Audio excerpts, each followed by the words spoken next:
Hari ini saya akan khotbah dengan judul Panggil Dia Bapa, Call Him Father. Pernahkah Anda merasa kikuk dan bingung gimana ya cara bangun hubungan dengan Tuhan? Di gereja Anda sering dengar, tapi berapa banyak Anda yang pernah ngalamin gini?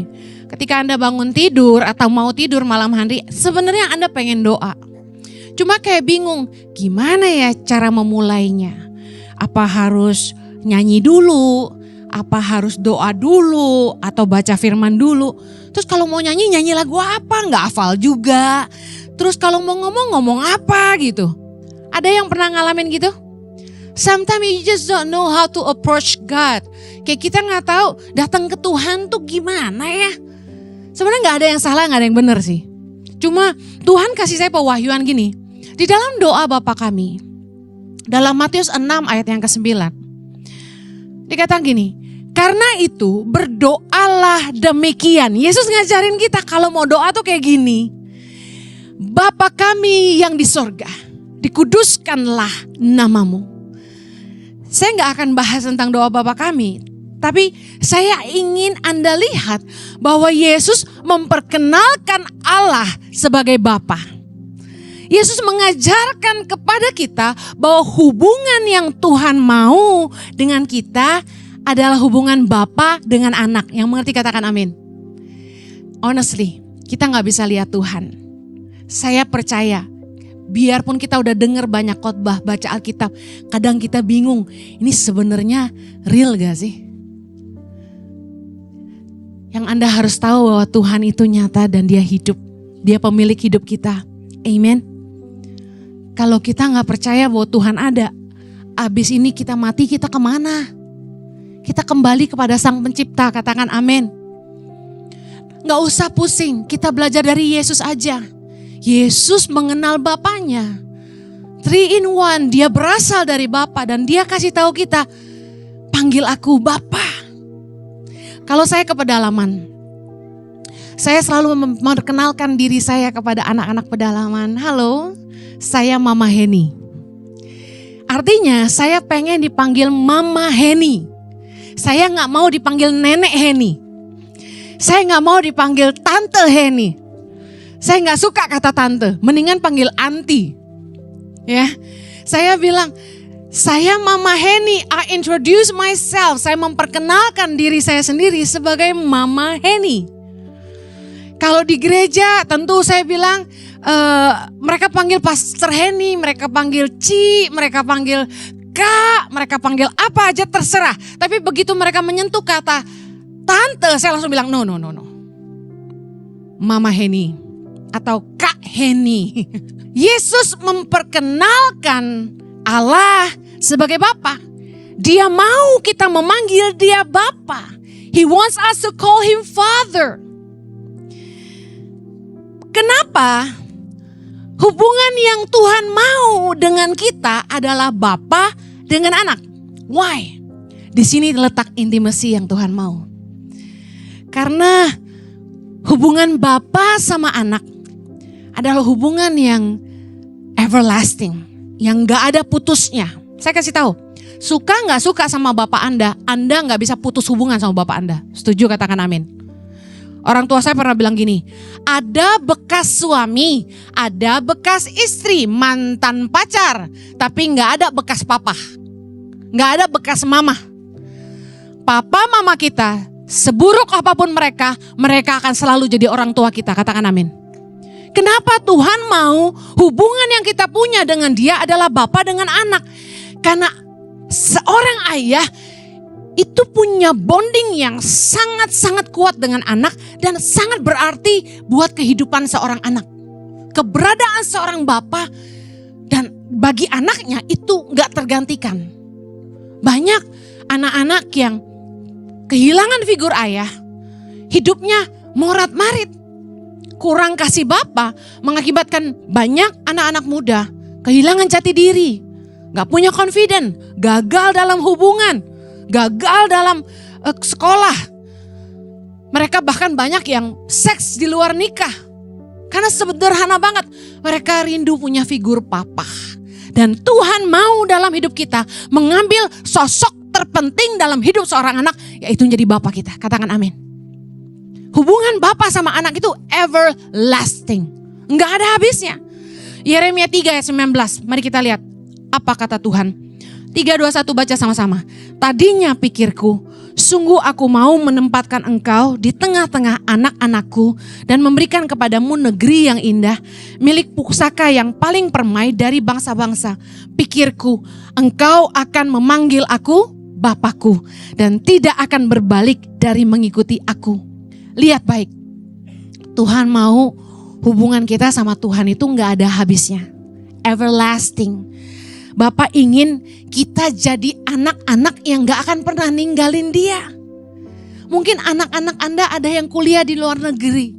Mungkin ada anak-anak yang nikah lalu kerja dan tinggal di luar negeri. Tapi saya kasih tahu, kemanapun mereka pergi, mereka akan selalu jadi anak-anak kita. Amen. Kita gak bisa bilang gini, ya udah kalau lu udah di luar negeri lu bukan anak gua. Gak gitu. Ada mama-mama yang marah, kalau kamu ngotot kawin sama dia, kamu bukan anak saya lagi. Whatever you say, you cannot delay that. Gak bisa di reverse, gak bisa di refund. Anakmu akan tetap anakmu. Bapak ingin kita jadi anak-anaknya. Yohanes 8 ayat 35, Yesus bilang gini, dan hamba tidak tetap tinggal dalam rumah, tetapi anak tetap tinggal dalam rumah. Artinya gini, kalau pegawai, pembantu, orang yang kerja sama kita, one day bisa ninggalin kita, hubungannya gak kekal. Once they're gone, they're gone. Tapi kalau anak, masalahnya sebesar apapun, sejauh apapun mereka pergi meninggalkan kita, mereka akan selalu jadi anak kita. They will remain as part of the family. It is eternity, hubungan yang kekal. Luar biasa ya. Anak-anak selalu bawa nama marga papahnya. Kecuali beberapa mama-mama yang gagah perkasa dan dominan abis. Yang bilang gini, gua kalau punya anak, gua gak mau ikut marga lu. Marga lu apa? Marga gua lebih bagus gitu. Jarang, saya hampir tidak pernah menemukan, gak tahu ada suku mana yang mungkin mengikuti marga ibu. Dalam keluarga besar, papa mertua saya itu terjadi. Papanya ikut marga omanya, Karamoy, Manado, Belanda Manado. Tapi dalam banyak keluarga yang saya tahu, semua anak ikut marga papanya. Tahukah Anda, di akte lahir saya, itu namanya Aiching. Aiching teku setuewo. Tahu kan lagu itu? Tahu gak arti Aiching apa? Cinta sedap. Kok gak ketawa sih? Parah kalian. Tapi waktu saya sekolah, kan harus pakai marga tuh. Di akte saya gak ada marga papa saya. Nama saya Aiching, cinta. Tapi begitu saya sekolah, nama saya tuh Lim Aiching, Xiang Lim. Lim Saolyong, ya kan nama-nama orang gede ya kan. Anyway, saya gak suka nama Cina. Karena di Indonesia ini orang gak bisa bilang Cing. Orang bilangnya Cing, Cing, Cing. Apa sih? Jadi waktu kecil saya diledekin cacing, kucing, kan? Saya diledekin cang cing cung, cang cing cung. Saya bilang bukan cing, cing. Nah saking sebelnya karena dari kecil saya dibully dan saya sering dipanggil kucing, saya bercita-cita mengganti nama saya. Kakak saya namanya Sauhua Denny, masih ada Indonya. Biarpun depannya Sauhua, si Ahwa. Tapi dia dipanggil dengan nama Denny karena Sauhua Denny. Adik saya di akte lahirnya Benny Lim. Waduh, dia doang yang lengkap. Lah saya bilang kenapa saya Aiching? Kesel gitu loh. Jadi saya bilang mama saya, jadi nama saya siapa? Dia bilang nama kamu Henny. Kenapa gak ditulis Henny? Denny, Henny, Benny, kelar. Jadi waktu saya nikah sama suami saya, percaya gak? Sebelum hari pernikahan saya udah urus surat-suratnya. Saya udah siap lodge. Nama saya ganti total jadi Henny Christianus di Australia. Jadi kalau Bapak Ibu lihat SIM Australia saya, namanya tuh Henny Christianus. Gak ada Aicing, gak ada Lim. Di Australia boleh. Waktu saya pulang ke Indonesia, kita harus ikut pemilu. KTP yang dipakai masih Lim Aicing. Saya pengen ganti, saya serba salah.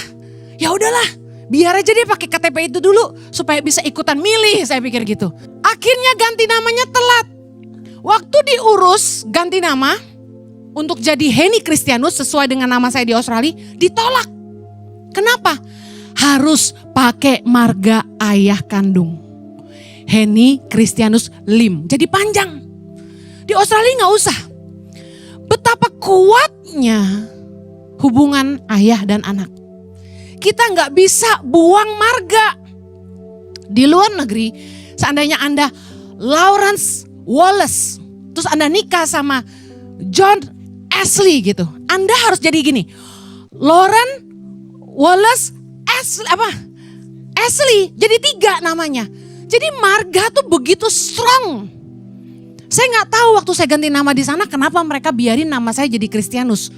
Ditanya, kenapa ganti namanya depan dia nama belakangnya? Saya bilang karena saya married to Yohanes Christianus. Yang lucunya setelah saya viral, orang pikir Christianus itu marga saya. Dikira Pak Jojo ikut saya. Padahal saya marganya Lim. Nah, Anda bisa lihat, Tuhan pengen jadi Bapa dalam hidup kita. Karena punya posisi yang sangat-sangat luar biasa dalam hidup kita. Dia pengen kita bawa namanya. Saya percaya dalam pengurusan akte sampai hari ini pun, Anda ngurus visa, ngurus akte, masih ditanya nama ayah kandung, iya atau bukan? Masih. Anda gak bisa buang ayah Anda, seburuk apapun. Jadi Tuhan mau kita panggil dia Bapa, karena dia pengen punya posisi penting dalam hidup kita dan pengen punya hubungan yang kekal dengan kita. Yang mengerti katakan amin. Yang berikutnya, Yesus ngajarin kita panggil Tuhan itu Bapa karena apa? Karena punya kedekatan yang luar biasa, intimasi, kehadiran figur ayah. Banyak anak-anak yang mungkin dalam hidupnya ayahnya nggak terlalu hadir, ayahnya absen dalam hidupnya. Terlalu sibuk kerja, sering keluar kota, sibuk cari duit sehingga sama anak waktu gak ada.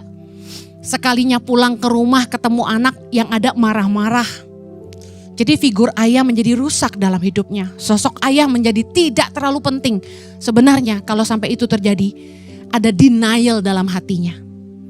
Karena sebenarnya dia sangat membutuhkan papahnya. Tapi untuk mengobati luka hatinya, dia bilang dia gak butuh papahnya. Dan dia bilang, papa gak penting buat aku. Ada gak ada papa sama aja, karena papa gak pernah ada. Tapi sesungguhnya seorang ayah membutuhkan papahnya. Studi membuktikan, sebuah survei membuktikan, kehadiran seorang ayah yang selalu duduk makan malam dengan anaknya, membuat anak-anaknya berprestasi di sekolahnya. Kalau Anda ngerasa anak-anakmu kok rada-rada on, saya kasih tahu, Anda mungkin absen dalam hidupnya. Kadang-kadang kita berpikir, ya anak itu tugasnya mama. No, figur papa sangatlah penting, makanya Tuhan mau kita panggil dia Bapa. Kedekatan hubungan seperti apa sih yang Tuhan mau? Kalau gambaran seorang Bapa itu jelek bagi kita, saya mau kasih tahu, ini yang benar. Tuhan sebagai Bapa pengen hubungan yang sangat dekat, tanpa diplomasi, tanpa basa-basi. Yesus ngajarin dalam Matius 6 ayat ke-7. Kita baca sama-sama. 3, 2, 1. Lagi pula dalam doamu itu, janganlah kamu bertele-tele seperti kebiasaan orang yang tidak mengenal Allah. Mereka menyangka bahwa karena banyaknya kata-kata, doanya akan dikabulkan. Ayat 8. Jadi janganlah kamu seperti mereka, karena Bapamu mengetahui apa yang kamu perlukan sebelum kamu minta kepadanya. Tuhan tuh gak mau kita ngerasa kikuk sama dia. Tuhan gak mau kita berasa kayak orang asing sama dia. Tuhan tuh pengen kalau kita doa, kalau kita minta apa-apa sama Tuhan tuh gak usah bertele-tele, gak usah pakai intro, baru ke inti, baru summary, gak perlu. Tuhan tuh pengen kita terus terang aja, gak perlu takut, gak perlu malu.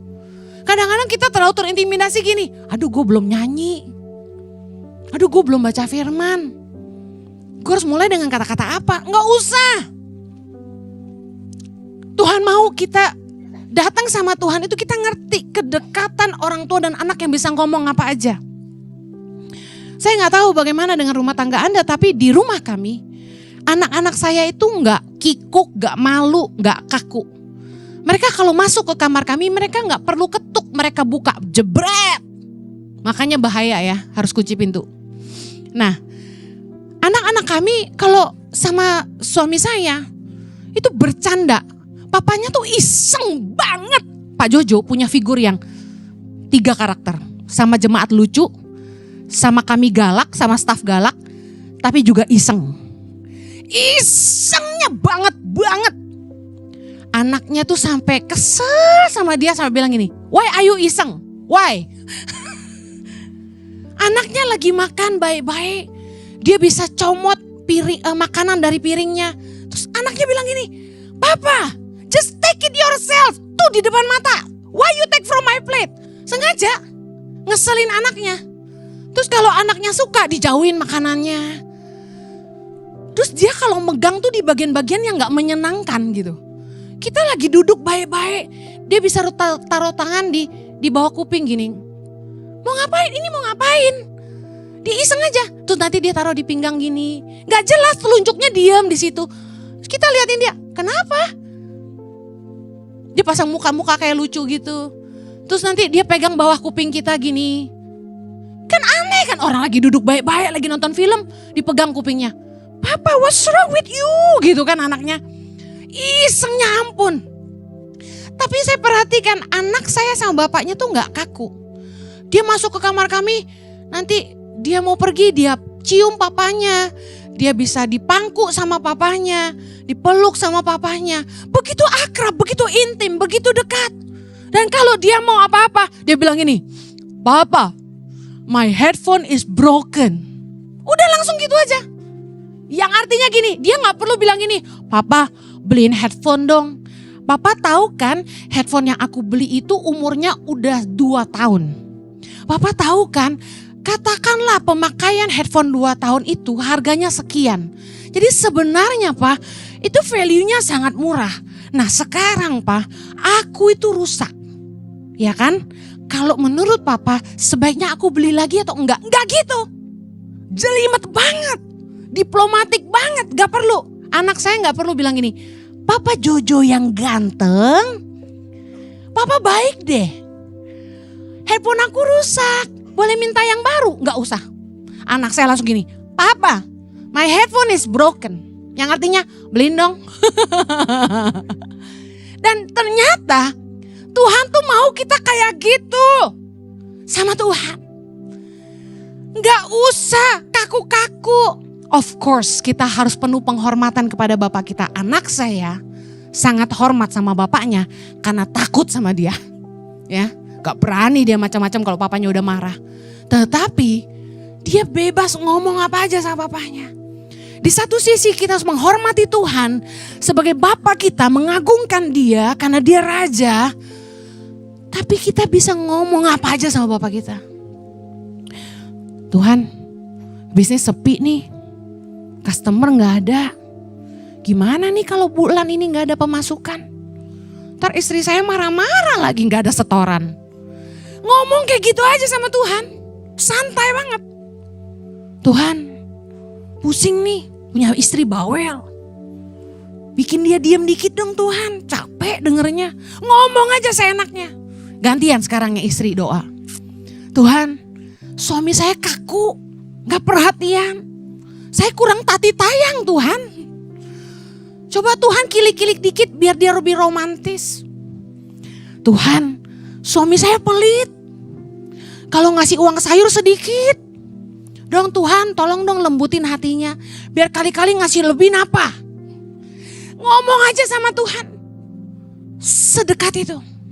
Kalau Anda dekat sama orang, Anda gak perlu basa-basi. Dan maaf, gak perlu takut dia tersinggung. Benar? Kalau kita ngomong harus mikir, berarti hubungannya gak deket. Benar gak? Satu kali saya pikir saya dekat sama orang itu. Dan saya pikir, ya masa sih dia tersinggung ya, gue ngomong apa adanya lah, kita kan deket gitu kan. Ternyata dia sakit hati, minta ampun. Nah di situ saya ngerti, lu pikir lu deket, hati-hati lu kalau ngomong. Tapi sama orang tua gak perlu gitu. Kedekatan kita sama papa tuh kita bisa real, ngomong apa adanya. Dan Tuhan mau kita sedekat itu. Katakan, Tuhan mau dekat dengan saya. Yesus aja sampai ngajarin, udah kalau ngomong sama Tuhan gak petele-tele.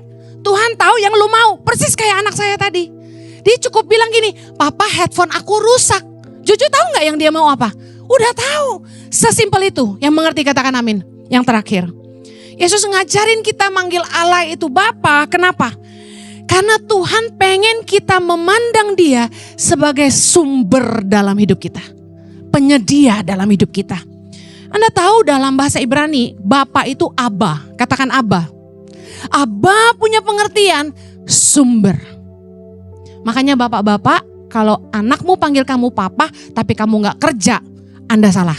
Anda harus kerja. Anda harus menghasilkan. Bukan masalah gaji istri atau suami lebih besar, tapi seorang papa dipanggil untuk menjadi sumber atau penyedia. Katakan amin. Abba atau sumber adalah penyedia, pemelihara, dan Tuhan adalah penjamin masa depan kita. Katakan amin. Roma 8 ayat 17 kita baca sama-sama. Dan jika kita adalah anak, maka kita juga adalah ahli waris. Maksudnya orang-orang yang berhak menerima janji-janji Allah yang akan menerimanya bersama-sama dengan Kristus, yaitu jika kita menderita bersama-sama dengan Dia, supaya kita juga dipermuliakan bersama-sama dengan Dia. Lihat, Bapa itu bukan cuma penyedia dalam hidup kita, bukan cuma memelihara hidup kita, tapi Tuhan yang jamin masa depan kita. Katakan amin. Kalau kamu anak, kamu harus punya mindset, Tuhan jamin masa depanku. Sehingga kita tidak perlu khawatir sama hidup kita. Yang percaya katakan amin. Saya sama suami biarpun tidak kaya, tapi kami udah pikirin masa depan anak-anak kami. Saya sama suami nabung dikit-dikit. Kalau kita pelayanan di Australia dan dapat persembahan kasih, saya pasti sisihkan sebagian besar untuk ditinggal di rekening kami di Australia. Kami simpan, kami tabung. Kenapa? Karena Chloe Zoe citizen Australia. Satu hari mereka akan kembali ke Australia karena Indonesia gak mengizinkan dual citizenship. Jadi sebelum umur 21, Chloe Zoe harus kembali. Which is Juli mendatang ini, Chloe Zoe akan kembali. Dan saya sedang banjir air mata. Harus berpisah sama anak-anak saya. Nah, saya dan suami mikirin. Besok-besok kalau Chloe Zoe udah pulang ke Australia, tentu belum bisa langsung dapat kerja. Berarti kan butuh uang untuk hidup. Sedikit-sedikit saya mulai tabung. Lumayan lah dari tahun 2007 waktu kami kembali ke Australia pelayanan dan pulang kembali. Setiap kali saya pelayanan saya tabung untuk mereka. Bayangin kita yang orang tua di bumi aja bisa mikirin masa depan anak-anak kita. Apalagi Bapak kita yang di sorga. Katakan amin. Katakan sama-sama, Tuhan jamin masa depanku. Haleluya. Dan keren gini, Yesus ngajarin kita tadi bahwa Bapa mengetahui apa yang kamu perlukan sebelum kamu minta kepadanya. Kita tuh punya Bapa yang tahu yang kita butuh.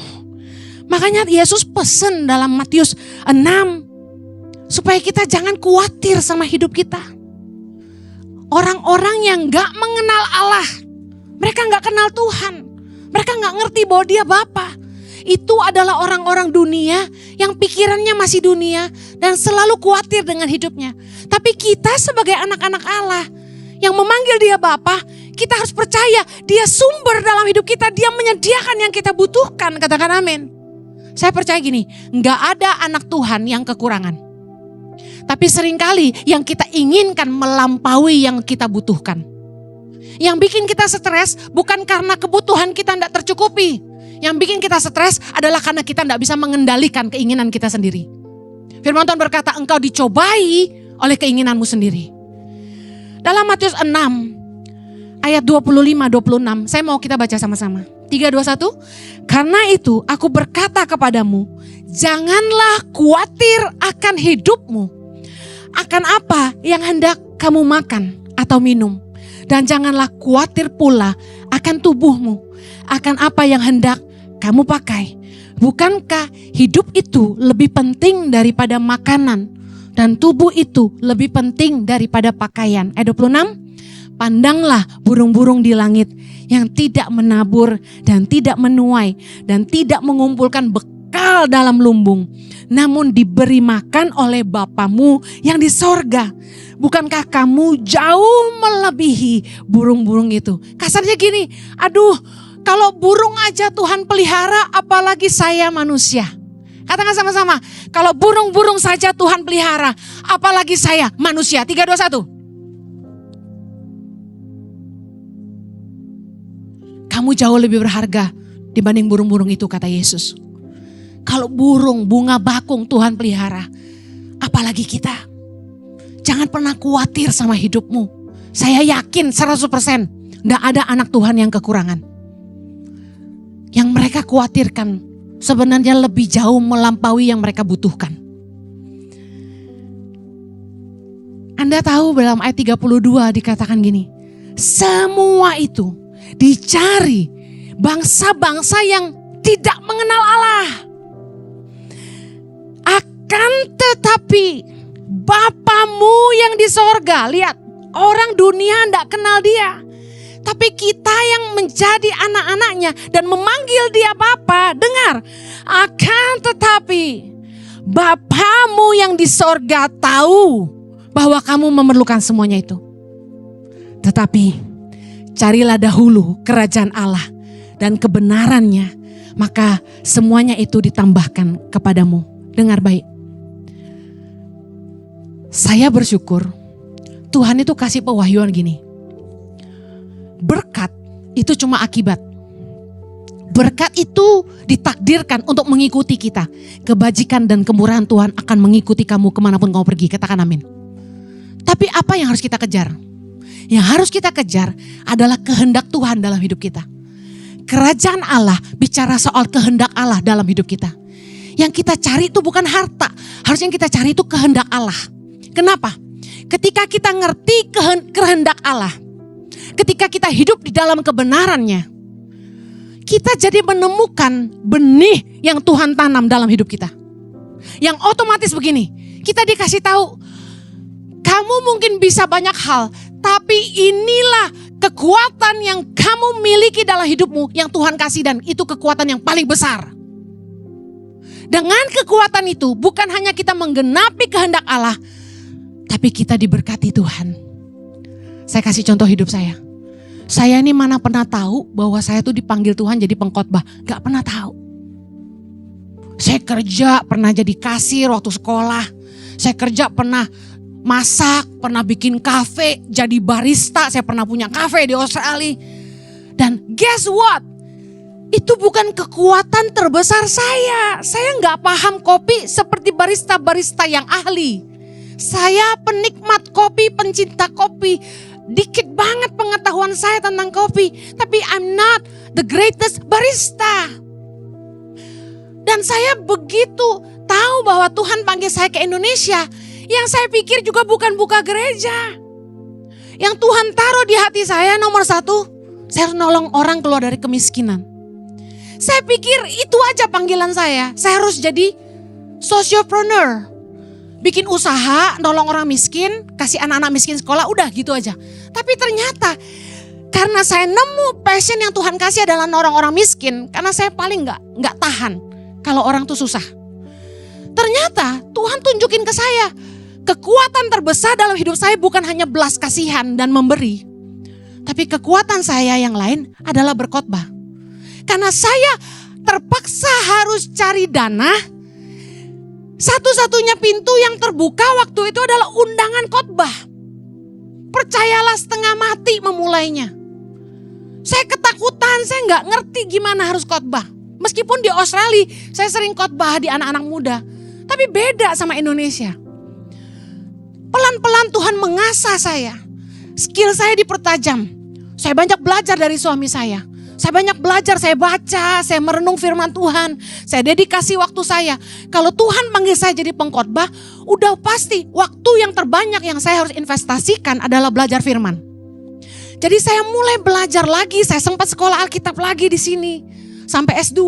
Lalu saya sempat belajar dengerin orang supaya saya lihat cara dia khotbah, menyenangkan.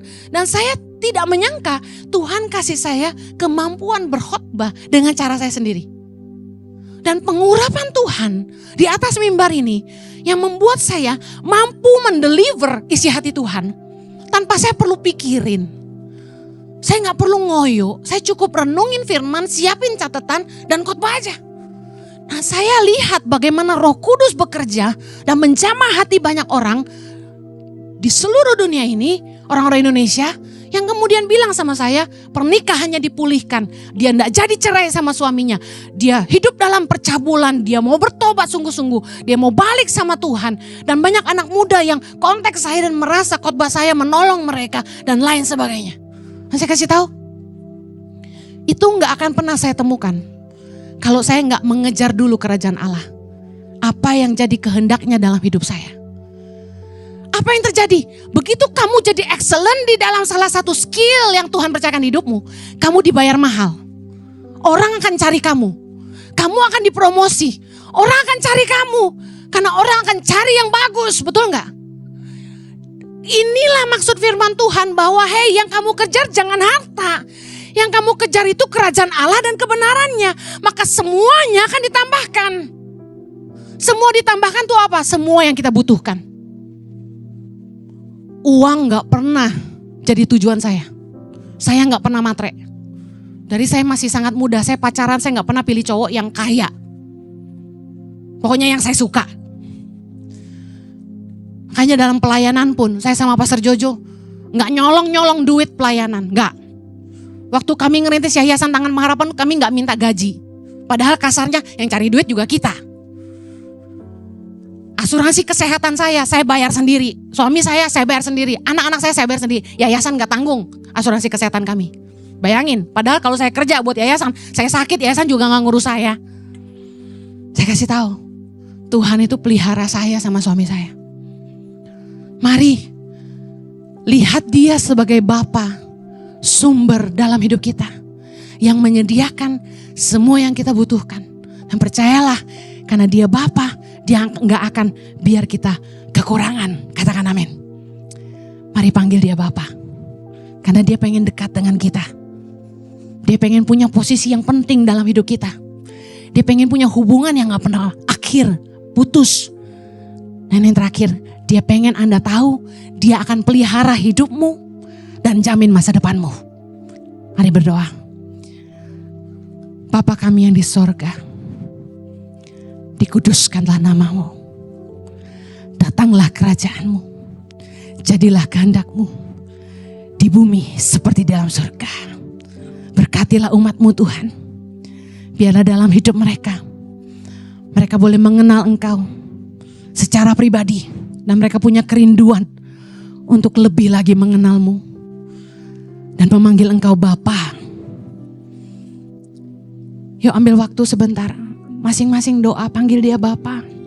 Katakan, Engkau Bapakku. Engkau Bapakku yang baik. Engkau yang tahu yang aku butuh. Engkau pemelihara hidupku. Engkau penjamin masa depanku. Dengarkanlah Tuhan. Di dalam nama Yesus. Yang diberkati sama-sama kita katakan. Amen. Have a blessed Sunday. God bless you.